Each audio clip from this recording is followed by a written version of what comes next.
Hello, I'm Marlon Magdalena, Instructional Coordinator for Jemez Historic Sites. It's going to be a brief video about my lesson plan about birds. And to start off, I'm going to talk a little bit about birding.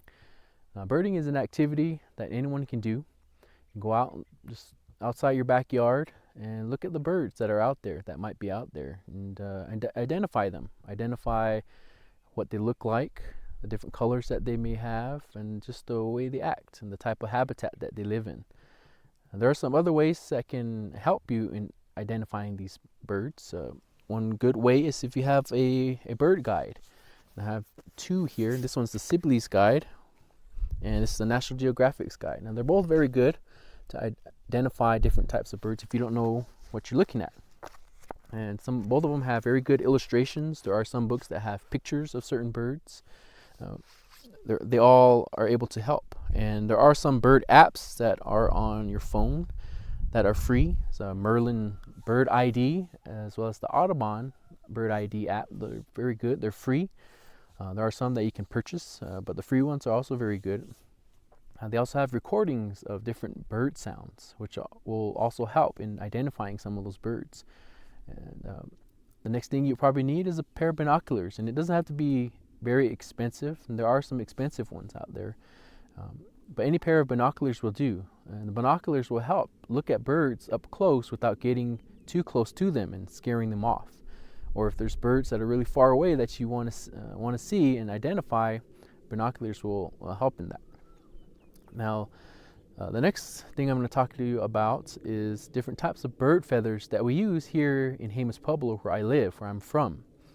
And we use bird feathers for many different reasons. Other Pueblo peoples use them for similar reasons.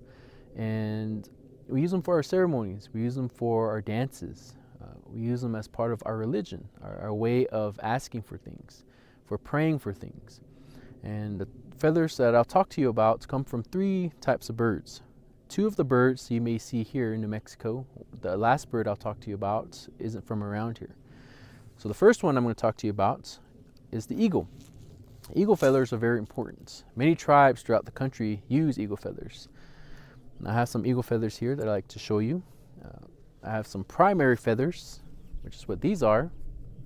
Primary feathers and secondary feathers come from the wing. This is a secondary feather. Okay, so these are wing feathers. Now this feather is a plume, very soft feather that comes from around the tail, a little bit above the tail of an eagle. Now we use eagle feathers because of what they represent. They're very powerful birds. They're able to travel long distances and very high up into the sky. They're also very good hunters. And we believe when we put our prayers onto these feathers, we pray onto these feathers, we believe our prayers go to those places where this eagle has been, up into the sky where the clouds are, up into the mountaintops where the trees and where all the animals live, and even down to the valley bottoms. And so these feathers are very important to Pueblo people and other tribes throughout the country. Now the next most common feather that we use is the turkey feather.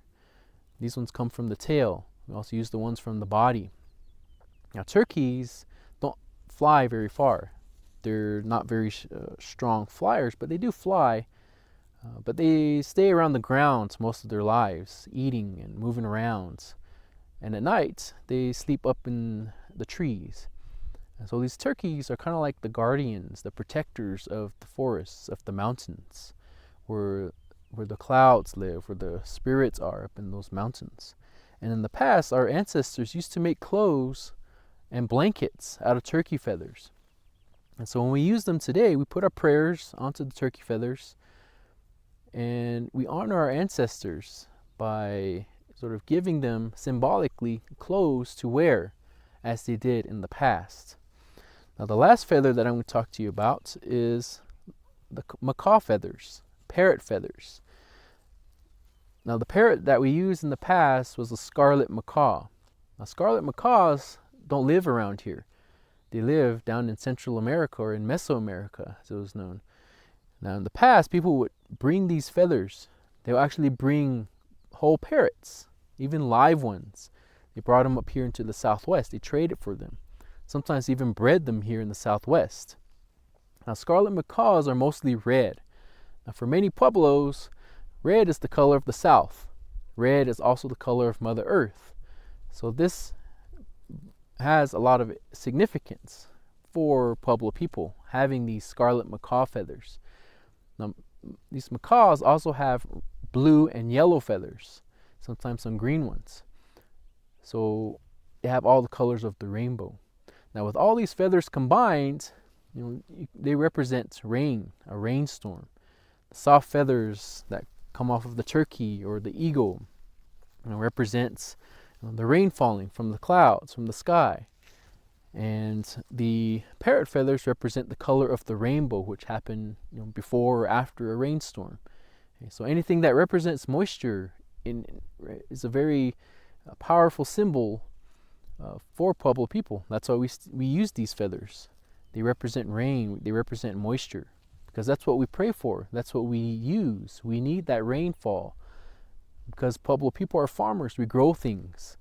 It's necessary for our survival, which we've been doing for many, many years. We've been growing things, many different types of crops. Thank you, and I hope you learned something new today watching this video. So thank you.